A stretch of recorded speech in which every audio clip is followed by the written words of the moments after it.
ജോയ്സ് മേർ മിനിസ്ട്രീസിന്റെ സുഹൃത്തുക്കളും പാർട്ട്നേഴ്സുമാണ് ഈ പ്രോഗ്രാമിന്റെ ചിലവുകൾ വഹിക്കുന്നത്.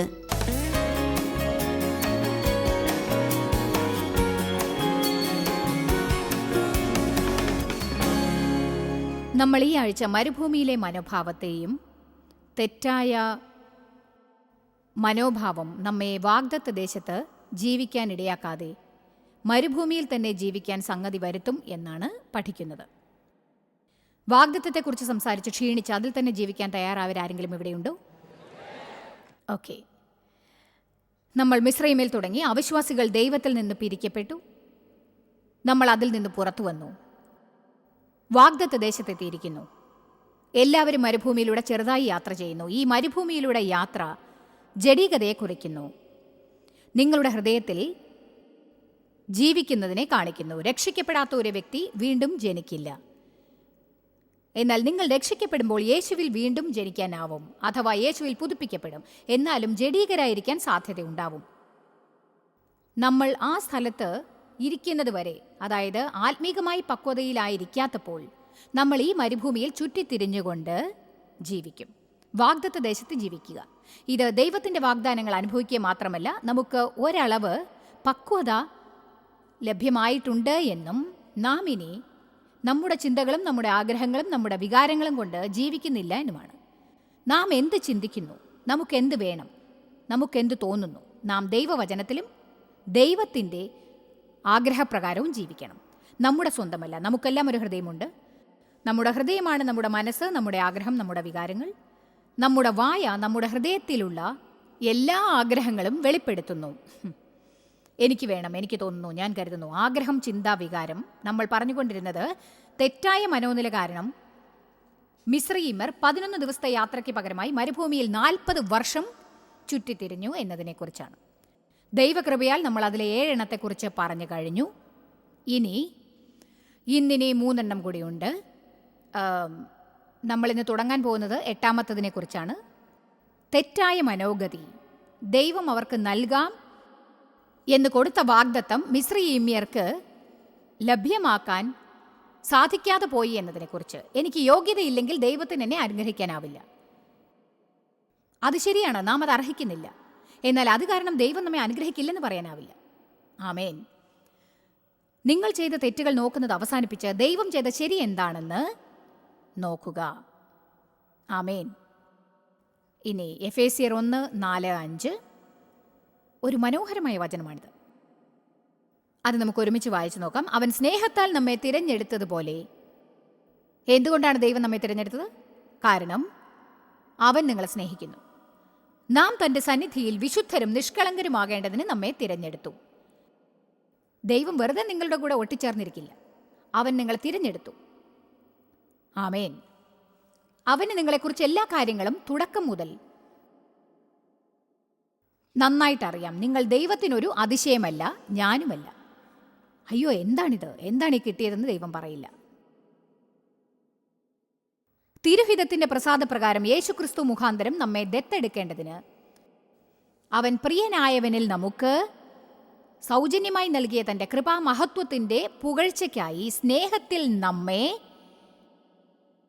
മുൻ നിയമിക്കുകയും ചെയ്തുവല്ലോ. അതിക്രമം എന്ന വാക്ക് ഒരുപക്ഷേ നിങ്ങൾക്ക് വളരെ പരിചയമുള്ളതായിരിക്കില്ല. പക്ഷേ നാം അതിനെക്കുറിച്ച് ഇന്ന് ഒരല്പം ചിന്തിക്കാൻ പോവുകയാണ്. കാരണം അതിക്രമം എന്ന വാക്കിനർത്ഥം ലജ്ജ, കുറ്റപ്പെടുത്തൽ, നാണക്കേട്, പിന്നെ കുറ്റബോധം, ശിക്ഷാവിധി. അങ്ങനെ നാം അതിക്രമത്തിൽ ജീവിക്കുമ്പോൾ യേശുവിലൂടെ ദൈവം അത് നേരത്തെ അകറ്റിയതാണ്. അതിനാൽ നാം അങ്ങനെ ജീവിക്കേണ്ടവരല്ല. പക്ഷെ നാം അങ്ങനെ ജീവിച്ചുകൊണ്ടിരുന്നാൽ മരുഭൂമിയിലൂടെ ചുറ്റിക്കറങ്ങിക്കൊണ്ടേ ഇരിക്കേണ്ടതായി വരും. എന്നിട്ട് യേശു നമുക്കായി മരിച്ച് ലഭ്യമാക്കി തന്ന യാതൊന്നും അനുഭവിക്കാനാവില്ല. നിങ്ങൾ കുറ്റബോധത്തിനായി ഉണ്ടാക്കപ്പെട്ടവരല്ല. അതുകൊണ്ട് നമ്മൾ ചെയ്ത തെറ്റ് പെട്ടെന്ന് അംഗീകരിക്കുന്നത് എങ്ങനെയെന്ന് നാം പഠിക്കണം. ദൈവവുമായി പെട്ടെന്നൊരു സഖ്യതയിലെത്തുക. അതേ ദൈവമേ, അത് ശരിയാണ്, എനിക്കാണ് തെറ്റിയത്, എനിക്ക് മാപ്പ് തരണം, എനിക്ക് തെറ്റുപറ്റി. നമ്മൾ കൂടുതൽ ഒഴിവ് കഴിവ് പറയുമ്പോൾ കൂടുതൽ കാലം മരുഭൂമിയിൽ കഴിയേണ്ടി വരും. മറ്റുള്ളവരെ കൂടുതൽ കുറ്റപ്പെടുത്തുമ്പോൾ കൂടുതൽ കാലം മരുഭൂമിയിൽ ജീവിക്കേണ്ടി വരും. ഇന്ന് ആർക്കോ ഈ സന്ദേശം മനസ്സിലായിട്ടുണ്ടാവുമെന്ന് കരുതുന്നു. ആമേൻ. നമ്മെക്കുറിച്ചുള്ള സത്യം നേരിടുന്നത് വളരെ പ്രയാസകരമായ ഒരു കാര്യമാണ്. ചിലപ്പോൾ അത് നമ്മെ വളരെയധികം ഇളക്കി മറിക്കുമായിരിക്കാം.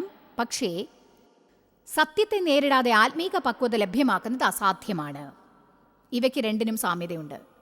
അതുകൊണ്ട് പരിശുദ്ധാത്മാവ് നമുക്ക് ധാരാളം അത്ഭുത കാര്യങ്ങൾ നൽകിയിട്ടുണ്ട്. നമ്മെ ആശ്വസിപ്പിക്കാനും നയിക്കാനും നമ്മെ വഴി നടത്താനും ഉപദേശിക്കാനും പ്രാർത്ഥിക്കാൻ സഹായിക്കാനും. ഇവയെല്ലാം മനോഹരമായ കാര്യങ്ങളാണ്. എന്നാൽ പാപത്തെക്കുറിച്ചുള്ള കുറ്റബോധവും അവൻ നമ്മുടെ ജീവിതത്തിൽ നൽകിയിട്ടുണ്ട്. അതിനാൽ നമുക്കെപ്പോഴും നിർമ്മലമായ മൃദുലമായ മനസ്സാക്ഷി ഉണ്ടായിരിക്കണം. പരിശുദ്ധാത്മാവിൻ്റെ ശബ്ദം നിങ്ങൾക്കൊരിക്കലും കഠിനമായി തോന്നാൻ ഇടയാവരുത്. നിങ്ങൾ എന്തോ തെറ്റ് ചെയ്തിട്ടുണ്ടെന്ന് തോന്നുന്ന അതേ ക്ഷണം, അഥവാ ശരിയല്ലാത്തത് എന്തോ ചെയ്യുന്നെന്ന് തോന്നുമ്പോൾ നിങ്ങൾ ഉടനെ ദൈവത്തോട് മാപ്പ് നൽകാനായി അപേക്ഷിക്കണം. മനസ്താവപ്പെടുക എന്നാൽ മറ്റൊരു ദിശയിലേക്ക് തിരിയാൻ അർത്ഥം. നിങ്ങൾ ചെയ്തതിന് ഖേദിക്കുക മാത്രമല്ല വേണ്ടത്, ഇനി ഒരിക്കലും അത് ചെയ്യാതിരിക്കുകയും വേണം. അതിൽ നിന്ന് പിന്തിരിയാൻ ദൈവസഹായവും നിങ്ങൾ അന്വേഷിക്കേണ്ടതാണ്. നിങ്ങൾ ഖേദിക്കുന്നു, മനസ്താപപ്പെടുന്നു, അതിനെക്കുറിച്ച് തുറന്നു പറഞ്ഞു, അതിനുശേഷം കുറ്റബോധത്തോടെയും ശിക്ഷാവിധിയോടെയും ഇരിക്കാൻ പാടില്ല. കാരണം അങ്ങനെ ചെയ്യുമ്പോൾ നമ്മൾ ദൈവത്തിന് വിലമതിപ്പില്ലാത്തവരായി തീരുന്നു. നമ്മൾ ധൈര്യശാലികളാവാനാണ് അവന് ഇഷ്ടം. അവനിൽ നിങ്ങൾ ആരാണെന്നറിയാനും ധൈര്യത്തോടെ പ്രാർത്ഥിപ്പാനും നമ്മെ അനുഗ്രഹിക്കാൻ വിശ്വാസത്തോടെ അവനോട് തുടർന്ന് പ്രാർത്ഥിക്കണം. ഈ ലോകത്തിറങ്ങിച്ചെന്ന് പ്രകാശിക്കുന്ന വെളിച്ചമായി പ്രവർത്തിക്കുവാനുള്ള കഴിവ് നൽകാനും നാം ദൈവത്തോട് പ്രാർത്ഥിക്കണം. കുറ്റബോധത്തോടെ ജീവിച്ച ധാരാളം അനുഭവങ്ങളുള്ള എത്ര പേരാണ് ഇവിടെ ഉള്ളത്? നിങ്ങളിൽ ചിലർക്ക് ഇപ്പോഴും ജീവിതത്തിൽ അതൊരു വലിയ പ്രശ്നമാണെന്ന് തന്നെ എനിക്കറിയാം. എനിക്കും വളരെ കാലം വരെ അതൊരു വലിയ പ്രശ്നമായിരുന്നു. ദൈവത്തിന് നമ്മെ അതിൽ നിന്ന് പുറത്തു കൊണ്ടുവരാനാവും എന്നതിൽ എനിക്ക് വളരെയധികം നന്ദിയുണ്ട്. ഇപ്പോഴൊക്കെ ഞാൻ എന്നെങ്കിലും ഒരിക്കലേ എനിക്കത് അനുഭവപ്പെടാറുള്ളൂ. കാരണം മനസ്താപപ്പെടും എന്ന് ഞാൻ ദൈവത്തോട് ഉടമ്പടി ചെയ്തിട്ടുണ്ട്.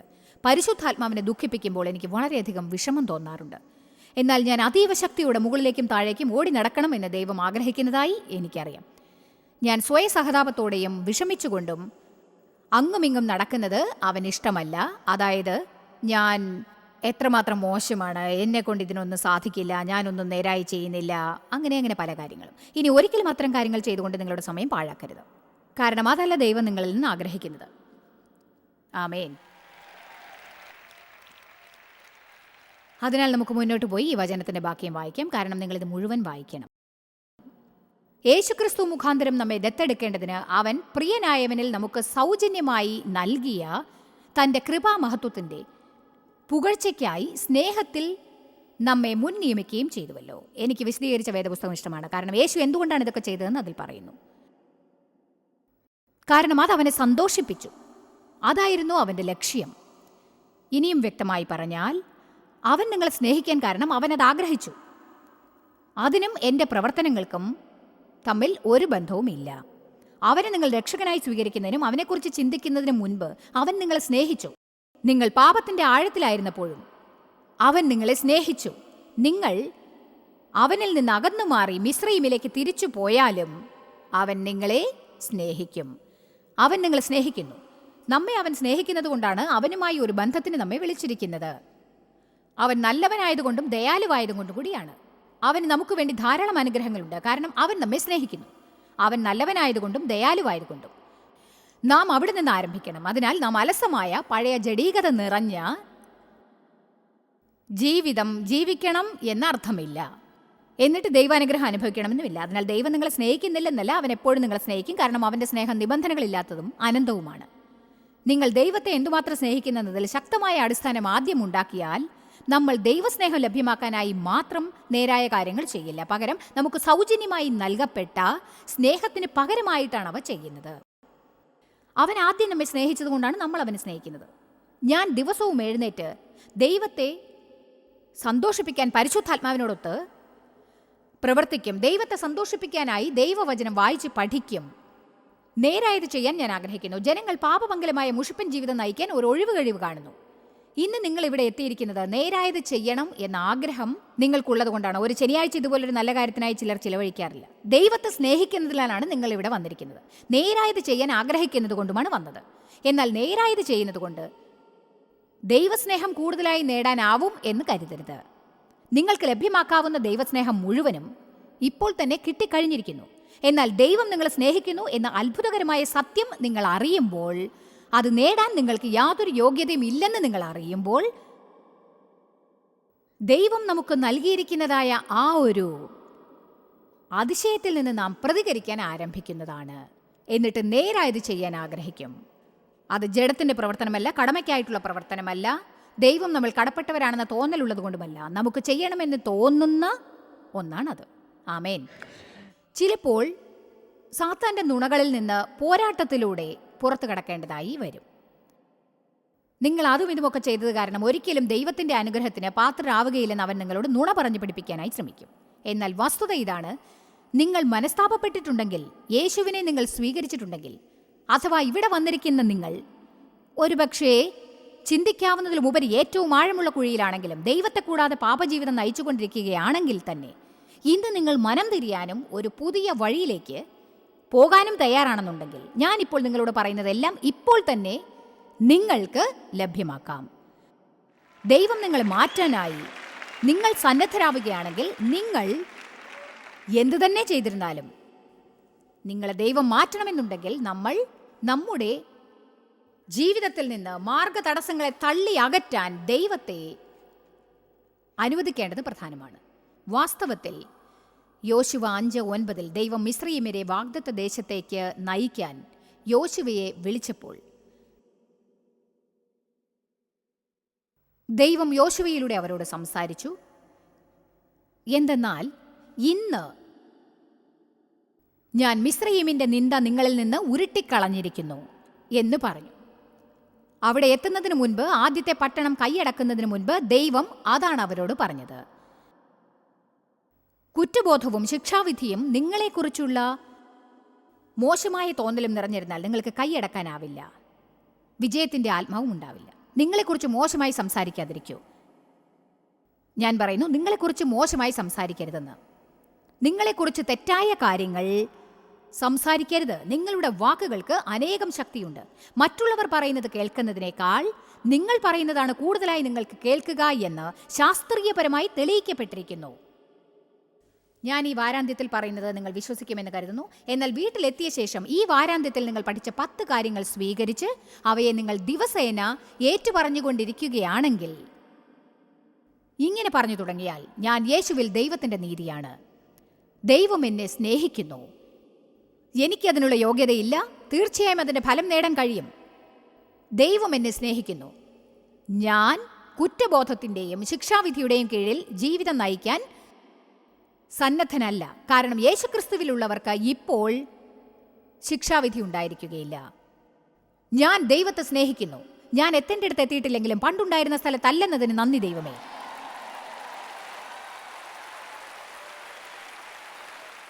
നമ്മൾ കണ്ടിരിക്കുന്ന മാറ്റങ്ങളിൽ ശ്രദ്ധ പതിപ്പിക്കാതെ നമ്മൾ ചെയ്ത തെറ്റുകളെക്കുറിച്ച് കൂടുതലായി ചിന്തിച്ചുകൊണ്ടിരിക്കുകയാണ്. ഞാൻ ഈയിടെ എഴുതിയ eat the cookie buy the shoes എന്ന ചെറിയ പുസ്തകത്തിൻ്റെ തലക്കെട്ട് ആർക്കും മനസ്സിലാവില്ലെന്ന് എനിക്കറിയാം. ഞാനത് കരുതിക്കൂട്ടി തന്നെ ചെയ്തതാണ്. അതേസമയം എപ്പോഴും നിങ്ങളുടെ തോൽവികൾക്ക് ശിക്ഷിക്കാതെ നിങ്ങളുടെ മുന്നേറ്റത്തെ ആഘോഷിക്കുന്നതിനെക്കുറിച്ചാണ് അത്. എന്നിട്ട് നിങ്ങൾ എത്രത്തോളം എത്തി എന്നതിനെക്കുറിച്ച് ചിന്തിക്കാൻ സമയമെടുക്കണം. കൂടാതെ കുറ്റബോധത്തിന് കീഴിൽ നിന്ന് പുറത്തിറങ്ങുക. കാരണം നിങ്ങളെ ഉണ്ടാക്കിയിരിക്കുന്നത് കുറ്റബോധത്തിനായിട്ടല്ല. നിങ്ങൾ സ്വയം എപ്പോഴും ചിന്തിച്ചുകൊണ്ടിരുന്നാൽ ദൈവകൃപയുടെ സിംഹാസനത്തിലേക്ക് ധൈര്യത്തോടെ പോകാൻ സാധിക്കില്ല. ആവശ്യമുള്ള സഹായം നേടാനും ആവില്ല. നിങ്ങളുടെ ജീവിതത്തിൽ വൻ കാര്യങ്ങൾ ചെയ്യാൻ ദൈവത്തോട് ധൈര്യത്തോടെ ചോദിക്കില്ല. കാരണം നിങ്ങൾ പ്രാർത്ഥന ഉരുവിട്ടുകൊണ്ടിരുന്നാലും നിങ്ങളുടെ ഒരു ഭാഗം പറയും, എനിക്കത് ലഭിക്കില്ലെന്നറിയാം, കാരണം എനിക്കതിന് യോഗ്യതയില്ല. നിങ്ങൾക്ക് ചോദിക്കാവുന്നതിലും ചിന്തിക്കാവുന്നതിലും പ്രത്യാശിക്കാവുന്നതിലും ഉപരി അളവില്ലാതെ അധികമായി നൽകാൻ പ്രാപ്തനാകുന്നു ദൈവം. നിങ്ങൾ ധൈര്യമുള്ളവരാവണം. തൻ്റെ ഇടമില്ലെങ്കിൽ നിങ്ങൾക്ക് ധൈര്യമുണ്ടാവുകയില്ല. നിങ്ങളെക്കുറിച്ച് മോശമായി ചിന്തിച്ച് സമയം പാഴാക്കിയാൽ നിങ്ങൾക്ക് ധൈര്യത്തോടെ ഇരിക്കാനാവില്ല. മിസ്രയീമ്യർക്ക് മോശമായ മനോഗതിയുണ്ടായിരുന്നു. ദൈവം എന്നെ അനുഗ്രഹിക്കില്ല, കാരണം എനിക്കതിന് യോഗ്യതയില്ല. അടുത്ത പ്രാവശ്യം സാത്താൻ നിങ്ങളോട് അങ്ങനെ പറഞ്ഞാൽ ദൈവം നിങ്ങളെ അനുഗ്രഹിക്കില്ല, കാരണം നിനക്കതിന് യോഗ്യതയില്ല. അപ്പോൾ നിങ്ങൾ പറയണം, എനിക്കതിന് യോഗ്യതയില്ലെന്ന് ഓർമ്മിപ്പിച്ചതിന് നന്ദി, അതെനിക്ക് ലഭിക്കുന്ന അനുഗ്രഹങ്ങളെ കൂടുതൽ ആവേശകരമാക്കുന്നതാണ് എന്ന്. അങ്ങനെ നിങ്ങൾ പറഞ്ഞാൽ മതി. ഞാൻ സത്യമായി നിങ്ങളോട് ഒരു കാര്യം പറയട്ടെ. നിങ്ങൾ കുറ്റബോധത്തോടെയും മോശമായി ചിന്തിച്ചുകൊണ്ട് സമയം ചെലവാക്കിയാൽ നിങ്ങളൊരു ചെറിയ പോരാട്ടം നടത്തേണ്ടി വരും. നിങ്ങൾ വിശ്വാസത്തോടു കൂടി ഒരു പോരാട്ടം പോരാടേണ്ടി വരും. ഞാൻ ഒരിക്കൽ വീട്ടിൽ തനിച്ചായിരിക്കുമ്പോൾ ഇങ്ങനെ ഉറക്കെ പറഞ്ഞത് ഓർക്കുന്നു, മിണ്ടാതിരിക്കുക സാത്താനേ, ഞാൻ ജീവിതം സന്തോഷിക്കുമെന്ന് നിന്നോട് പറഞ്ഞു കഴിഞ്ഞതല്ലേ ഞാൻ. യേശു നിങ്ങൾക്കായി മരിച്ച് നേടിത്തന്നത് സ്വീകരിക്കാതിരിക്കാൻ തയ്യാറാവില്ലെന്ന് നിങ്ങൾ മനസ്സിൽ തീരുമാനിക്കണം. ദൈവാനുഗ്രഹമില്ലാതെ ഞാൻ ഇനി ജീവിക്കില്ല, ഒരിക്കലും ജീവിക്കുകയില്ല. ചിലർ കരുതുന്നുണ്ടാവും, അങ്ങനെ ചെയ്യുമ്പോൾ വളരെ ശ്രദ്ധിക്കണമെന്നറിയാമോ?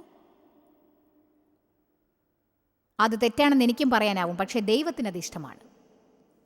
തോറ്റുകൊടുക്കാൻ വിസമ്മതിക്കുന്നത് ദൈവത്തിന് ഇഷ്ടമാണ്.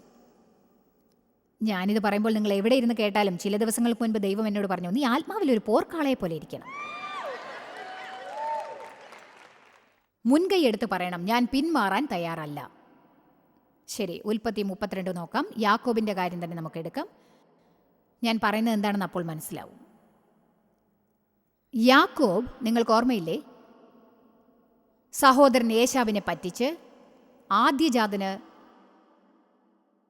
അവകാശപ്പെട്ട അനുഗ്രഹം തട്ടിയെടുത്തവനാണ് അവൻ. അവനത് ചെയ്തത് സഹോദരനെ കബളിപ്പിച്ചും കണ്ണു കാണാത്ത പിതാവിനെ തെറ്റിദ്ധരിപ്പിച്ച് ഏശാവാണെന്ന് അഭിനയിച്ചവനാണ് ഈ യാക്കോബ്.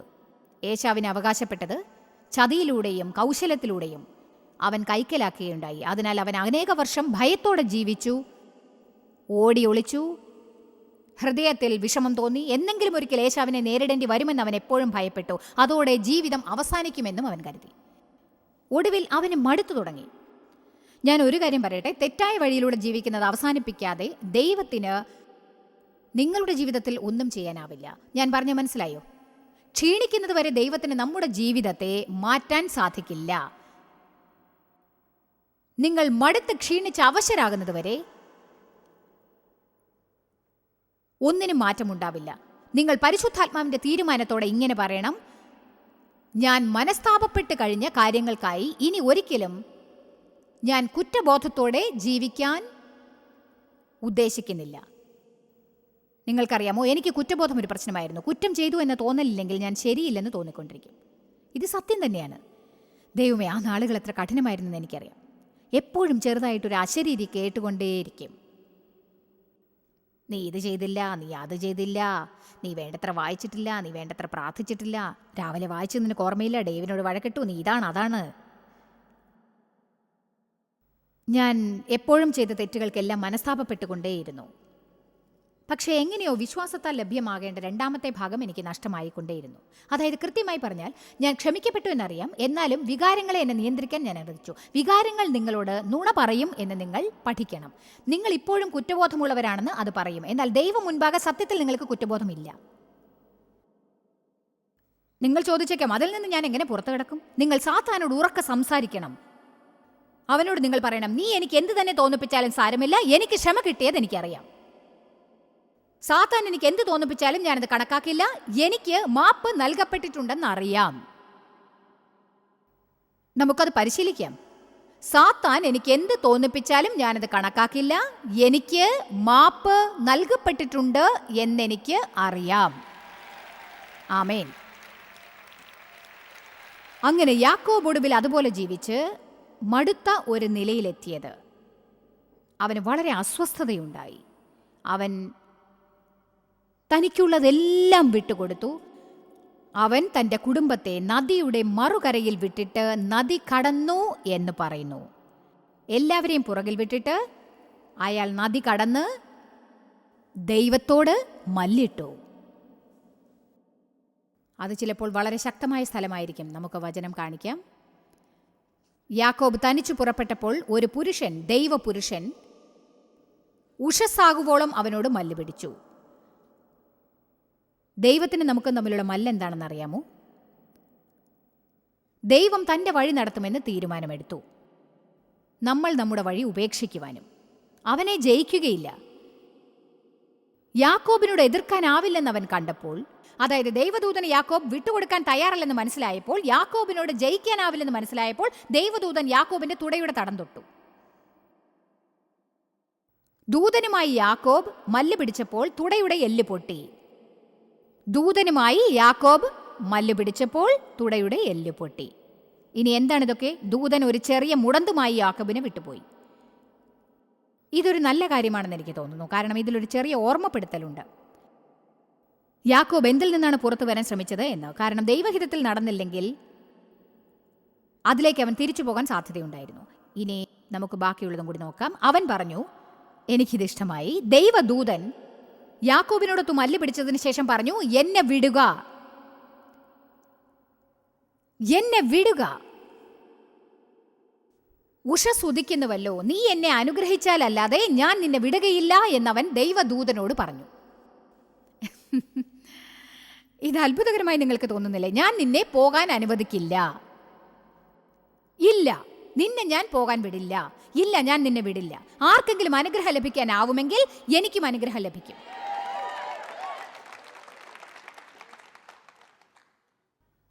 നിങ്ങൾ ഒരിക്കലും അലസരാകരുത്. നിങ്ങൾക്കറിയാമോ, അത് എനിക്ക് വേണ്ടിയുള്ളതല്ല. അതെനിക്ക് ലഭ്യമാക്കാനുള്ളതാണെങ്കിൽ ദൈവം അതെനിക്ക് തരും. അതിലൊരു സത്യമുണ്ട്, അത് നിങ്ങൾ മനസ്സിലാക്കണം. ദൈവം മനുഷ്യരെ ആദരിക്കുന്നവനല്ല. നിങ്ങൾ അവനെ അന്വേഷിക്കുന്നെങ്കിൽ അവനെ പോകാൻ അനുവദിക്കില്ല. നിങ്ങൾ അവനെ കണ്ടുപിടിക്കും. ആത്മാവിലൊരു പോർക്കാളയാകുവിൻ. പോർക്കാളയായിരിക്കുന്നവർ എല്ലാവരും ഉടൻ തന്നെ എന്നെ അറിയിക്കാനായി എനിക്ക് കത്തെഴുതി.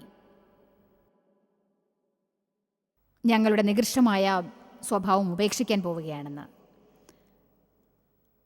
ദൈവം അതാണ് നിങ്ങളോട് പറഞ്ഞതെന്ന് അറിയിക്കേണ്ട. പോർക്കാളുകൾ വളരെ ഭീകരന്മാരാണ്. അവർക്ക് ശക്തി ഇരട്ടിയായിരിക്കും. പിടികിട്ടിയാൽ ഒരിക്കലും നിങ്ങളെ വിട്ടുകൊടുക്കുകയില്ല. ആത്മാവിൽ പോർക്കാളുകളായിരിക്കുന്നത് തികച്ചും മനോഹരമാണ്. എന്നിട്ട് ജനങ്ങളോടുള്ള ഇടപെടലിൽ വളരെ തന്മയത്വം കാണിക്കുക. എന്റെ കാര്യത്തിൽ അത് വിപരീതമായിരുന്നു. ഞാൻ ജഡത്തിൽ പോർക്കാളയായി, ആത്മാവിൽ അലസ്യയായിരുന്നു.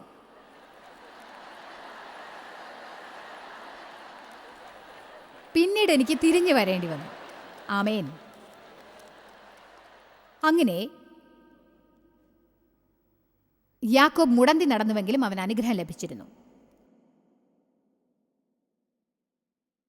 പരിശുദ്ധാത്മാവ് നമ്മുടെ ജീവിതത്തിൽ വന്ന് നമ്മെ പഠിപ്പിക്കും, നമ്മെ പരിശീലിപ്പിക്കും, വഴി നടത്തും, മാർഗം കാണിക്കും, പാപത്തെക്കുറിച്ച് കുറ്റബോധമുണ്ടാക്കി നീതിക്കായി നമ്മെ ബോധ്യപ്പെടുത്തും. നിങ്ങൾ കുറ്റബോധത്തിലും ലജ്ജയിലും കുറ്റപ്പെടുത്തലിലും ജീവിക്കില്ലെന്ന് നിരസിക്കാനായി വേണ്ട മറ്റു കാര്യങ്ങളിലേക്ക് കടക്കുന്നതിന് മുൻപ് ഞാൻ നിങ്ങളെ പ്രോത്സാഹിപ്പിക്കുന്നു. കാരണം നിങ്ങൾ അങ്ങനെ ജീവിക്കുന്നത് ദൈവം ആഗ്രഹിക്കില്ല. നാം എല്ലാവരും എന്തെങ്കിലും തെറ്റുകൾ ചെയ്യും. ആദ്യം അതിനെക്കുറിച്ച് വിഷമം തോന്നും. അതെ, വിഷമം തോന്നാതിരുന്നാൽ എന്തോ പ്രശ്നമുണ്ടെന്നാണ് അർത്ഥം. എന്നാൽ യേശുക്രിസ്തുവിലൂടെ അവൻ്റെ രക്തത്തിൻ്റെ ശക്തിയിലൂടെ ദൈവം നാം ചെയ്ത എല്ലാ തെറ്റുകളെയും കഴുകി നമ്മെ നിർമ്മലമാക്കാനുള്ള ഒരു വഴി നൽകിയിട്ടുണ്ട്. അവൻ നമ്മെ പൂർണ്ണതയുള്ളവരാക്കും. വേദപുസ്തകം പറയുന്നത് എനിക്കിഷ്ടമാണ്. പരിശുദ്ധാത്മാവ് യേശുവിൻ്റെ സ്ഥാനത്ത് പിതാവിൻ്റെ വലതു ഭാഗത്തിരുന്ന് നമുക്ക് വേണ്ടി തുടർച്ചയായി പ്രതിവാദം ചെയ്തുകൊണ്ടിരിക്കും. യേശു അത് തുടർച്ചയായി ചെയ്യുന്നുണ്ടെന്ന് ഞാൻ കണ്ടുപിടിച്ചു. കാരണം എനിക്കത് തുടർന്ന് ആവശ്യമാണ്. ദൈവം നിങ്ങളോട് ചെയ്യാൻ പറയുന്നത് ചെയ്യുക, ചെയ്യരുതെന്ന് പറഞ്ഞത് ചെയ്യാതിരിക്കുക. നിങ്ങളുടെ നന്മയ്ക്കാണ് ദൈവം അത് പറയുന്നത്. ഇപ്പോൾ നിങ്ങൾക്കത് നല്ലതായി തോന്നില്ലായിരിക്കാം. എന്നാൽ ദൈവഹിതപ്രകാരം കാര്യങ്ങൾ ചെയ്താൽ നിങ്ങൾ എത്ര അസൗകര്യങ്ങളിലൂടെ കടന്നാലും അത് അവസാനം വിലമതിപ്പുള്ളതായി തീരും. ജോയ്സ് മേയറുടെ ശുശ്രൂഷാ കേന്ദ്രത്തിൽ നിങ്ങൾ അറിഞ്ഞതിനേക്കാൾ നിങ്ങൾ ഞങ്ങൾക്ക് വളരെ പ്രിയപ്പെട്ടവരാണ്. ലോകം മുഴുവൻ ഈ ശുശ്രൂഷാ കേന്ദ്രത്തെ നടത്താൻ സഹായിച്ചതിൽ എല്ലാവർക്കും വളരെ നന്ദി.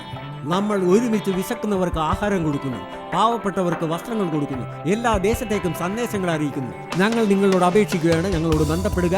joycemeyer.org. നിങ്ങളുടെ പ്രാർത്ഥനകളും അപേക്ഷകളും പകർന്നുകൊള്ളാൻ, അതിനെപ്പറ്റി കൂടുതൽ അറിയുവാൻ, ജോയ്സിന്റെ പൊതുയോഗ വിവരപ്പട്ടിക ലോകം മുഴുവൻ ക്രിസ്തുവിന്റെ സ്നേഹം പകരാൻ ഞങ്ങളോട് പങ്കുചേരുക. ജോയ്സ് മേയർ മിനിസ്ട്രീസിന്റെ സുഹൃത്തുക്കളും പാർട്ട്നേഴ്സുമാണ് ഈ പ്രോഗ്രാമിന്റെ ചിലവുകൾ വഹിക്കുന്നത്.